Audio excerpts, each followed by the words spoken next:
wọ́n máa gan kádà kiri àwa yóò máa gun mọ́tò titun. so ó rí bó ṣe wá ń larúkọ ọmọ Báyọ̀wá lórí ibẹ̀ yẹn so ó ti ń larúkọ ọmọ bàbá ẹ̀ lórí ẹ̀dẹ̀ náà ìdúrà yín. ìkíní ìkejì ìkẹta ìkẹrin ó tó bẹ́ẹ̀. Bíọ́lá ìwọ ṣe múnú owó ṣọ́ọ̀bù yẹn kó fi dáwó fún ọ. yóò máa bàjẹ́ fún ọ ní yóò padà bàjẹ́ fún wọn ní. ó mọ̀ ẹ́ kó ní nǹkan tó bá dé ogun ara ẹ̀ ọjọ́ kìíní àná ó ti rí pé ó ti rẹ̀ dáná má jẹ́ kó gun ẹ̀rẹ̀ dànù ó fẹ́ lógo. I lost so many things. Mo recover from up till now. Mo ta property, mo ta ilé, mo ta ọ̀nà. àwọn tó ń bá wa jẹ tó ń bá wa jẹ yóò padà bàjẹ́ fún wọn ní. láyé yín ti bá dúpọ̀ ìjọba tó jáde wèrè kan wípé Báyọ̀wá kan gbé yín mọ́ra yín tó jọ payé pọ̀ lọ́jọ́ tún yín kà. Gbẹ̀ngà Adéwùsì ló promote Busola Ọ̀kẹ́ngbà yẹn wọ́n wá jọ jẹ́ṣẹ́ ara wọn bá ṣe gbọ́.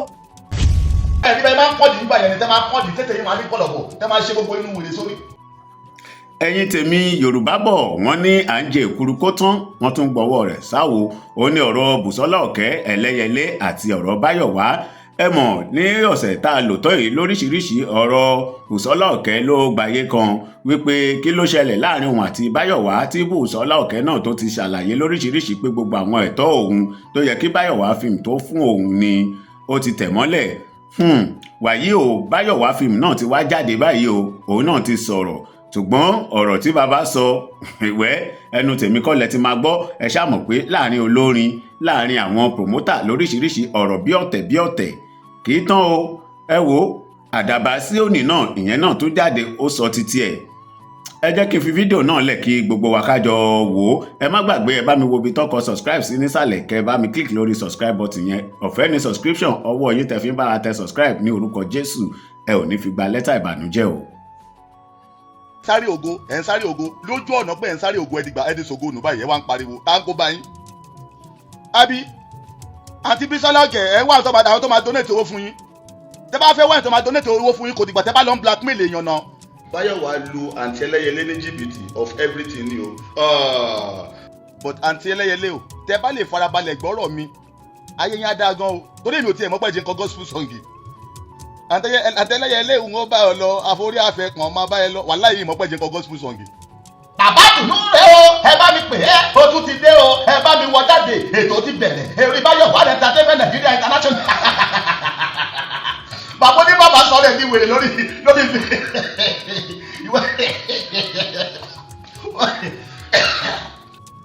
ọ̀tá wa ti kàn jàngbọ̀n yóò padà bàjẹ́ fún wọn ni yóò padà bàjẹ́ fún wọn ni àwọn tó ń bá wa jẹ tó ń bá wa jẹ yóò padà bàjẹ́ fún wọn ni.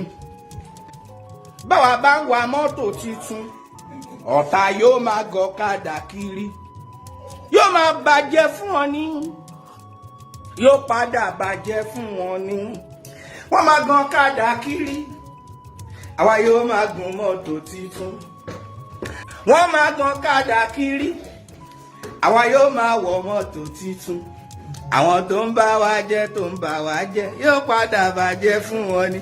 You better repent today. You still have the opportunity.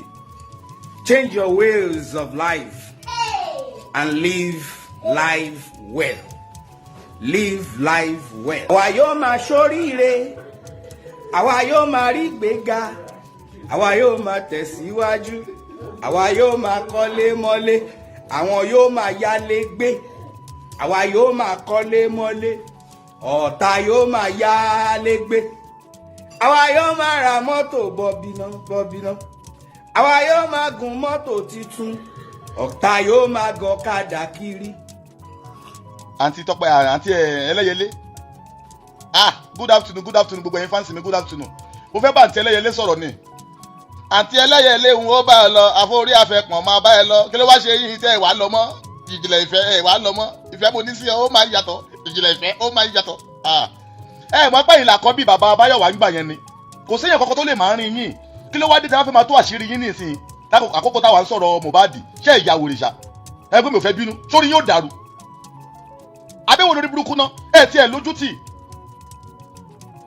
ọ̀rọ̀ tó yẹ kẹ́ ẹ dákẹ́ ẹnu yín kí lẹ̀ ń jà fún tiẹ̀ náà ẹ̀ ń jà fún kíni YouTube ẹ̀yin lẹ́sẹ̀ YouTube ni ẹ̀ ń jà fún YouTube àkáǹtì ẹ̀ mọ̀ pé èèyàn tó ń promote yín ojú ọ̀nà pé ó fẹ́ jẹun náà ló fi open YouTube ojú ọ̀nà pé ó fẹ́ jẹun ló fi open àwọn àkáǹtì yẹn kó náà lè máa rí owó tiẹ̀ ń bẹ̀ ni o wàá ṣiṣẹ́ fún mọ́ o wá ní kó fún ẹ lákàntì yẹn kí wọ́n lọ máa gbowó irọ́ ó gọ̀ ó yẹ kó lọ gbà náà gbogbo yín nìsín ẹ̀ ń sáré ògo lójú ọ̀nà pé ẹ̀ ń sáré ògo ẹ̀dì ṣògo nù báyìí ẹ̀ wá ń pariwo tá ń kó báyìí ẹ́ mo fẹ́ di star ni o mo fẹ́ kọ́mọ́ mi ni o ó yá máa gbé mi jáde ni o ẹ wá ń sáré ògo tẹ wá ń torí ẹ̀ sáré náà nìsín lójú ọ̀nà ẹ̀ ti wá ṣògo ọ̀hún nù ẹ̀ wá ń pariwo tá ń rán yín iṣẹ́ wàláhì mi ò tiẹ̀ mọ́ pàtí yẹn ṣì yẹn exist ṣá ọlọ́run má ṣe yín lólógo àná àǹtí ẹlẹ́yẹlé wàláhì mi ìmọ̀pẹ́ ṣe yẹn exist o ìmọ̀pẹ́ ṣe ń kọrin gospel àfẹnujọ́ mẹ́ta ìdí mi kọrin tẹ wá ábọ̀ wọnú ṣọ́ọ̀ṣì kiri lọ́tún lọ́sì tẹ́ ń kọrin ẹ̀yin ológo ọlọ́run má ṣe yín lólógo àná.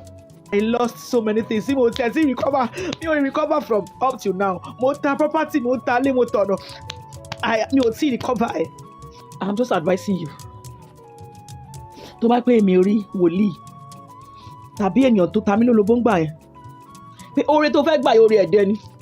Mo rántí the first day he called after Tribusu Gbénga Adébóyè. Bàtà ṣe Tribusu Gbénga Adébóyè tán. Kò pẹ́ síra wọn púpọ̀. Ó ń ṣe ìgbélé lọ́wọ́ ní ìràwọ̀ ògo Jésù chọ́ọ̀chì Ṣẹ́gun Akínpẹ̀lú Glorious torí mo lọ ṣe ìyáza kan bẹ́ẹ̀ náà ríran yẹn sí mi mo wá dísà láti ṣe ní chọ́ọ̀chì yẹn gbọ̀ngàn ibẹ̀ ni mo wà tí Bayowa ti pè mí pé kí n wá ṣe soundtrack Eleyele and I told him pé olórin kan tí mo ṣe compose orin yẹn dùn gan ó bá orin ìfẹ́ lọ ó dẹ̀ ní kí n kọ́ fóun that was olómi mo fẹ́ràn rẹ ìfẹ́ rẹ dàbí èso àjàrà ní ọkàn mi orin yẹn mo ń kọ́ continuously gbà yẹn even while tí mo wà ní church yẹn tí mo wà nígbèlé but mo ṣe compose ẹ̀ ni mo kọ́ jáde mo wá kọ orin yẹn tí orin yìí dùn o pé kí n ṣe àwọn orin míì mọ́ kí n ṣe àwọn orin oríṣiríṣi mọ́ kí n yẹ ká fi ṣe soundtrack.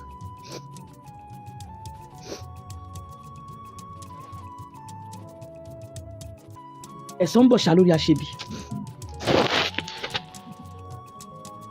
by now tó bá ní nǹkan báyìí ni mo ti ní nǹkan báyìí mo ti achieve nǹkan báyìí tó bá ní gbogbo empire yìí Busola ló ní ibi tí ábọ̀ mi tàdé ìkíní ìkejì ìkẹta ìkẹrin ó tó bẹ́ẹ̀ but ìkà làwọn promoter they enslave you they make you their everlasting slave. That was what happened with Mohbad. They wanted to enslave him. It is well. I don't want to talk about Mohbad again. People have been saying that Mohbad. Yes, I love Mohbad. I have loved this from the first days. Keep resting, champ. But be resting, no. But don't rest in peace. Títí tí gbogbo àwọn ìka ènìyàn tán ṣèkà fún ẹ. Tí Ọlọ́run máa fi ṣayé wọn ṣàbàṣàbà. Tó bá ti wá rí ẹ̀yìn wọn tán, ó yá wá lọ rest in peace. For now, don't rest in peace, but be resting. Be resting for the war. Be resting for the war. And after the war, tó wá ti ṣẹ́gun. Tọ́lọ́run ti gbẹ̀san lára wọn. Tó ti ṣẹ́gun, wá rest in peace.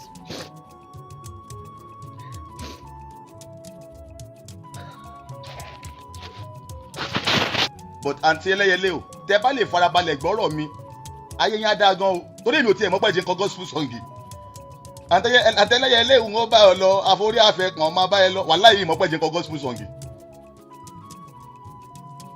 ẹ rí gbogbo ẹ̀yin artist yìí ẹ máa sáré láì mọ̀ bí tẹ́ ẹ ń lọ ẹ máa sáré without knowing where you are going. Anyway, mo gbàdúrà fún lórúkọ Jésù lẹ́ẹ̀kan sí onífojú sunkún ọmọ o ò ní faragbà wẹ̀. Eleyele ń bá ọ lọ àforí àtọrùn kí n bá ọ lọ ṣé ẹ lọ́mọ ni àbí kí ló wá fàjà báyìí ẹ bá mi pàǹtí Eleyele wá mi báyìí. Eleyele ń bá ọ lọ àforí àfọrùn kí n bá ọ lọ ìfẹ́ mo ní sí ọ ó máa yàtọ̀ ìjìnlẹ̀. Ẹ dákun kí ló fa igbe táǹtì Eleyele ń kéré kiri orí Facebook báyìí torí ọlọ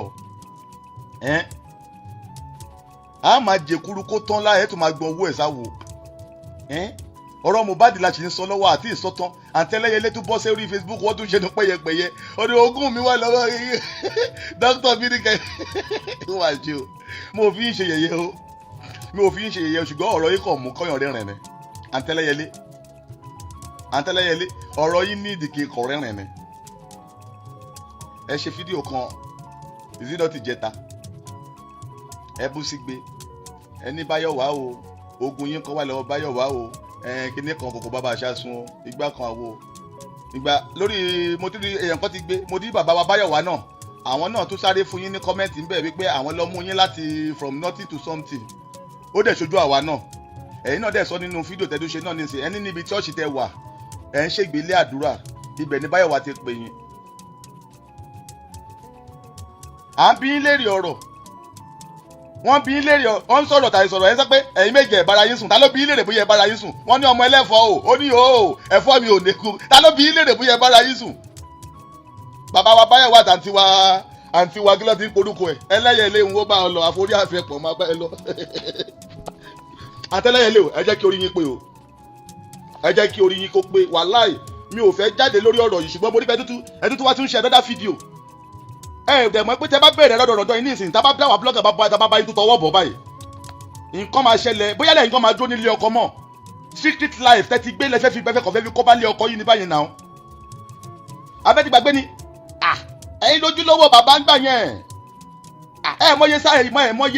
mọye soundtrack tí Bayowa ṣe fún yín gbà yẹn ni mi ò sí nínú ẹgbẹ́ ọmọ kan ló ẹ fún ẹ ní o kọ́ máa rẹ̀ pé mọye soundtrack tí Bayowa tó ṣe ń gbà yẹn ni bọ́ bá bẹ́ ṣe fíìmù eléyìí ìwọ ló máa kọ níbẹ̀ bọ́ bá bẹ́ ṣe kíni ìpolówó eléyìí ìwọ ló máa kọ níbẹ̀ ó mọ̀ ẹ́ pé ní nǹkan tó bá dé ogún ara ẹ ọjọ́ kìíní àná ó ti rí pé ó ti rẹ̀ dáná má jẹ́ kó gbó ẹrẹ́ dànù ó fẹ́ lógo àbí wọ́n ti lù ẹ́ wọ́n ti gbé ẹlẹ́ni sọ wá ń pariwo bọ̀ má parọ́ o irọ́ tó wá ń pa ẹ fẹ́ máa bẹ́ mi nù ó ní ó talẹ̀ ilẹ̀ mélòó lóní lolú wá ní ó talẹ̀ gbogbo gbà yẹn gan ọjọ́ tí kakí ló ṣe ẹ̀ nà ó Bayowa ló ra mọ́tò fún ẹ nà ó connection Bayowa náà ló fi ń jẹ́ nǹkan tó ń jẹ́ yẹn so má fi ọ̀rọ̀ Mohbad má tún fi gbé kéèsì tiẹ̀ jáde kéèsì tiẹ̀ ọ̀tọ̀ ni tábà bẹ̀rẹ̀ analysis sí kéèsì tiẹ̀ ọ̀tọ̀ ní adopted child bàbá Bayowa ni mo kùn yẹ tẹ́lẹ̀tẹ́lẹ̀ mi ìmọ̀ pé tí wá ẹ tún máa padà dàrú nísìnyí ó wá sọ pé ìwọ Bayowa ìwọ kìnnìkan so bàbá mi ti di Bayowa ó ti di nǹkan tó ń pe Bayowa tó ń pe tó tún larúkọ mọ́ bàbá ẹ lórí báyìí so nǹkan tó payé pọ̀ yẹn nígbà yẹn ẹ má jẹ́ ká tún sí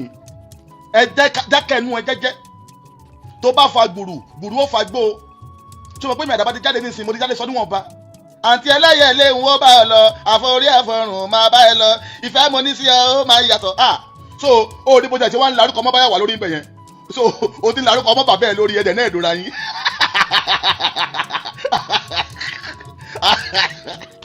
ọlọ́run o má jọ ṣé ara ẹ o show me love ẹ dákun ẹ show me love ẹ show love ẹ show like ẹ mẹ́kọ̀ flag program yìí torí ọ̀rọ̀ tí mo sọ ń bẹ̀ lágbára ẹ bá mi show love ẹ show like àti Ṣọlá Alizin lágbára Ọlọ́run inú ẹ̀mí mímọ́ tó ń jò nínú ayé àti Ṣọlá Alizin inú ẹ̀mí mímọ́ yẹn ò ní kú àǹtí yẹn ó fi iṣẹ́ ìránṣẹ́ ẹ̀ ọjọ́ iwájú ẹ̀ ló ń rò ó kọ́ nípa ti Ọlọ́run ó fẹ́ fi jèrè ọkàn àǹtí mi Eleyele ṣẹ́yìn fi kiri ẹ̀yin máa ti dìre wàláhì tàlà mi ò mọ̀ pàṣẹ ń kọrin gospel láyé yìí tí bá dúpọ̀ ìṣẹ́ bá tún jáde wèrè kan wípé Bayowa kan gbé yín mọ́ra yín tó gbọ́ payín pọ̀ lọ́jọ́ tún yín kà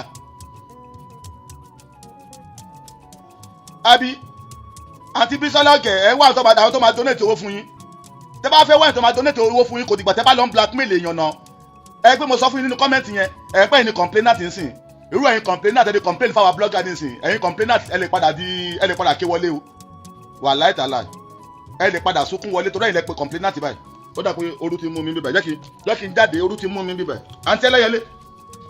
àǹtí Eleyele ń wo bá ẹ lọ àforí àfẹ́pọ̀n máa bá ẹ lọ ẹ jẹ́ kó rí yín pé máa bá ẹ lọ àforí àfẹ́pọ̀n máa bá ẹ lọ. àǹtí Eleyele ẹ jẹ́ kó rí yín pé o bá mi ṣí kíní yẹn tiẹ̀ àbí jẹ́ ìṣílẹ̀kùn ẹ̀hẹ́n bá mi ṣílẹ̀kùn jẹ́ pọ́ńtì bá náà bẹ̀rẹ̀ ẹ̀hẹ́n. àǹtí Eleyele ẹ jẹ́ kí orí yín kí kíní kí ó pé ẹ̀hẹ́n jẹ́ n bọ́ sí bíbá mo dúró débi ọ̀gbẹ́ni don't disturb me go get out of it bẹ́ẹ̀ I will slap you. àǹtí Eleyele go ẹ jẹ́ kí orí yín pé gbogbo ìgbà tí ẹ bá ń ṣe ẹ máa ń program ní TV 80 ẹ̀yin lọ́wọ́ ọ̀tún bàbá bàbá wa o kò sí ètò máa ní yín gbà yẹn o but àti mi Busola Oke ó wá dé sí yẹn wá ń pariwo òṣì ẹ̀ ń pariwo ẹ̀jẹ̀ kẹ́tẹ́kan ẹ̀jẹ̀ ẹ̀ṣọ́ ara yín o because ẹ mọ̀ pé aláṣọ funfun lẹ́yìn méjèèjì kẹ má bàa fi àléébù ara yín tún fi dọ̀tí aláṣọ funfun ni mo ṣe ń pè yín ṣàkíyèsí ẹ stop ẹ o kéèsì Mohbad pẹ̀lú promoter tiẹ̀ ó yàtọ̀ sí kéèsì tiyín àti Bayowa o ṣe gbọ́ báwọn àbí ẹ̀yin èèyàn mi ò mọ̀ bí àmọ́ sọ̀rọ̀ bí àmọ́ rọ̀rọ̀ sọ náà torí kò sí mi ò mọ̀ tó ń ṣe àǹtí mi Bayowa lu àǹtí Eleyele ní jìbìtì of everything ni o Bayowa lù wọ́n ní jìbìtì ó ṣú ọ̀chá Bayowa lù wọ́n ní jìbìtì kò sí nǹkan tí Eleyele ní tí Bayowa fẹ́ lù ní jìbìtì lára ẹ̀ take it or you leave it.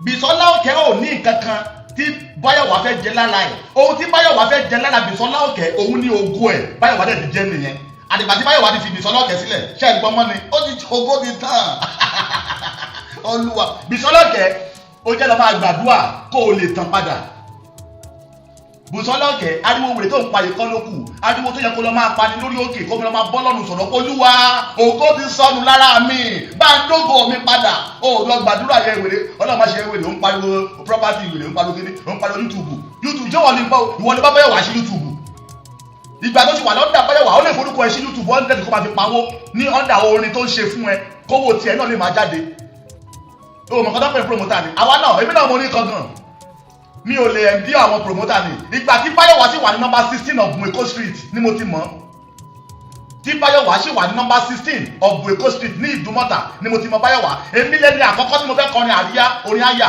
ká máa fàáyà sínú orin èmi lẹ́ni àkọ́kọ́ kàǹtà Tinúkẹ́ tó ṣe Ọlọ́run ló ní bí ọ̀nà yẹn kì í ṣọ̀nà tèmi ọ̀fẹ́ ẹni náà mi pa nígbà tí mo dé lọ́jọ́ náà lọ́hùn mo ní bí kọrin rí ẹ̀yin fáǹsì olórin kan kọrin ó ní nítorí ògo ni o nítorí ògo ni ohun tójú ológo bá rí o nítorí ògo ni àní nítorí ògo ni o nítorí ògo ni o ohun tójú ológo bá rí o láyé nítorí ògo ni àìmọye nǹkan lójú àti Ṣọlá àlèsí yẹn náà rí ace àti Busola Oke mo lè bóri ti dàrú ẹ̀dẹ̀ kínú bí mi ṣe rántí kọ́nsáàtì kan tí Bayowa ṣe ó invite yẹn wà ń bẹ̀ àti Ṣọlá àlèsí wà ń bẹ̀ ṣe mọ̀ pé ẹ fi ẹbùgá àti Ṣọlá àlèsí lọ́jọ́ yẹn ẹ̀ ń ṣèṣe pé ẹ̀yin lẹ mọ̀ Bayowa rí ṣe mọ̀ bẹ́ẹ̀ fídíò yẹn màá lọ gbé jáde fún yín orí fídíò yẹn lọ́hùn ẹ̀yin àtàfi Ṣọlá àlèsí fẹ́ kọrin ni bí Bayowa ló produce iṣẹ́ yẹn you were like jacking that aunty ẹ̀ ń ṣe bí pé ẹ̀yin lẹ mọ̀ Bayowa ẹ̀yin lẹ mọ̀ Bayowa now ẹ̀yin dà lẹ́nìí ẹwà ti Ṣọlá àlèsí yẹn ẹ wo lẹ́nìí òun kọrin tiẹ̀ fún ìgbélékè orúkọ Olúwa ni ẹ̀yin kọrin ti yín fásí ayé ẹ̀rí bẹ́ẹ̀ máa ń pọ̀jù nígbà yẹn ni tẹ́ máa pọ̀jù tètè yín máa ní pọ̀lọ̀pọ̀ tẹ́ máa ṣe gbogbo inú wèrè sórí. Bayowa ó lọ mú Eleyele láti fi pawó ni iṣẹ́ Bayowa ni kó pawó tẹ́ bá lọ wò ń gbà kan iṣẹ́ Bayowa ni kó dájà lẹ́ láàrin àwọn olórin bí kó dájà lẹ́ láàrin Kollington àti Barrister èèyàn kúkúrú bìlísì.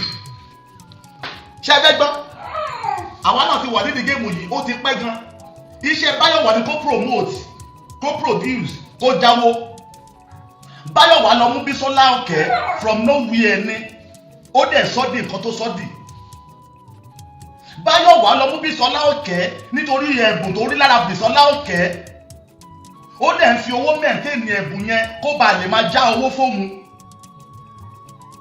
lára nǹkan tó ṣe òun ní YouTube tí Busola Oke ní ìsìn tó pariwo pé YouTube account òun wọ́n ń dowó ń bẹ̀ òun lẹ́ẹ̀kan máa fún lówó ìwọ́lẹ̀ ẹ̀kan máa fún torí wọ́n lò sí ọ̀dẹ̀ olè olójú kòkòrò olè tífù gold digger bloody gold digger.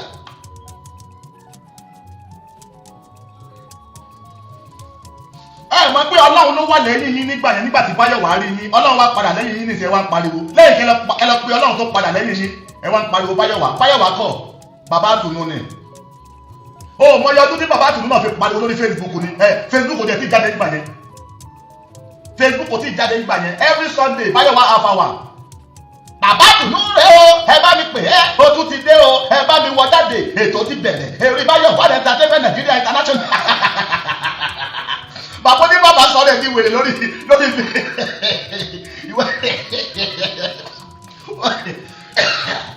ó bẹ́ẹ̀ mọ̀ lábàtà oyè àdásí omi ló ló pọ́ mu kú ni ó mọ iye sáàmù tí Báyọ̀wá náà ń kà kẹ́yìn artist náà lè máa wá kó lè máa fi yín pawó.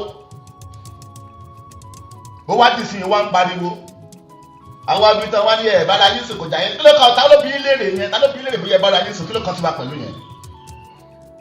ẹ jọ̀ọ́ nítorí Ọlọ́run o ẹ má dòdò òru fẹ́lẹ́ já o ọ̀rọ̀ Mohbad la ṣe sọ lọ́wọ́ lórí social media bàbá Báyọ̀wá àti àǹtí mi Eleyele ẹ má gbé wèrè yín wá sórí ètò yìí kẹ jẹ́ kí orí yín kí ó pé ṣẹ gbọ́. Busola Oke ẹ jẹ́ kí n ṣàlàyé fún yín ó ti kọrin gbà kan orin KNS ṣé gbogbo yín mọ̀ Gbénga Adéwùsì ẹ bá mọ̀ Gbénga Adéwùsì say hi Gbénga Adéwùsì ló promote Busola Oke ńgbà yẹn wọ́n wá jọ jẹ́ sí ara wọn bá ṣe gbọ́ Gbénga Adéwùsì ni promoter Busola ìjà ṣẹlẹ̀ thank you Bayowa Films ìjà ṣẹlẹ̀ láàrin wọn all part ways Busola Oke we cannot take that away from her she's a very good Cherubim and Seraphim musician she's a CNS ó tún máa ń kọrin gospel she's very good yeah now mo rí fídíò ẹ̀kan tó sọ pé ó ń ké ẹ bá mi tag ẹ Busola Oke enough of your emotional blackmail Busola Oke you are blackmailing the public emotionally and we are not going to allow that ẹ lọ wá ṣẹṣẹ Biola Adebayo next time to bá gbé I'm not talking about other people now either musician or eléré just kó lọ Biola lọ sí WhatsApp group ibẹ̀ ni kó bá gbé wọn sí kẹjọ máa dáwó fún wọn Biola ìwọ ṣe múnú owó ṣọ́ọ̀bù yẹn kó fi dáwó fún wọn ọlọ́gbọ́n ṣe bá ti ṣe musẹ́musẹ́ bí eku bẹ́ẹ̀ yẹn àwọn àgàtà máa dánwò lẹ́yìn àwọn ṣe ẹ̀yà ìyẹn Biola nìyẹn o ẹ̀yà Busola Oke you are blackmailing the Nigerians emotionally just because you know Nigerians they are emotional in nature. ẹ bá mi tag Biola Adebayo Biola Adebayo I saw one of her videos ó wá ń sunkún Busola Oke ẹ bá mi tag ẹ tó bá síbi tó ṣẹ̀kẹ́ dídí bí àkàrà oṣù ẹlẹ́kẹ̀rẹ́ grow I don't want to hear she's going through a lot nǹkan tí mo kó ìrajù láyé yìí nìyẹn she's going through a lot many Nigerians are going through a lot did you see anybody coming out to cry stop that now I don't like when you say she's going through a lot. I am going through a lot. All of you that are watching me, you are going through a lot. Anybody that is in this world that is not going through a lot, show them a stone. They are not human beings. Is it because we come online and smile? Everybody is going through a lot. Stop your shenanigans. Spare me your fuckeries. This is how they come online to exploit you, to take from you. And you know she. They will come online with their crocodile tears. You will say that they are going through a lot. Is she blind? Is she handicapped? Even the handicapped, they are making. If she's don't worry about baby, come on, she said me now. She's not blind. Don't know what they say. What is happening to her? No, it's not for me now. You are telling me she's going through a lot. But when Nigerians don't go through a lot, that's what I learned. Everything they come online for donation, just share any. And what my suku will come? Can you imagine you someone now? I am going through a lot. Everybody watching me is going through a lot. If you're Bawani. Now let's continue. Biola Adebayo, let me tell you one thing now. You are deviating. Biola Adebayo, you are deviating from your calling. Talk show. Talk show. Any talk show. Biola Adebayo, come here. Biola Adebayo, you are deviating. When you started with Kilema. Come on, so. The only reason I love you is because Boga. Biola Adebayo, respect yourself. Podcast ni mo ko man se. Igba wo ni Agbala Gabriel le nisin. Only. O ko ni o rale, o wa bota. O ní kí Ogun State governor come help àwọn tó fi gbowó lọ́wọ́ society.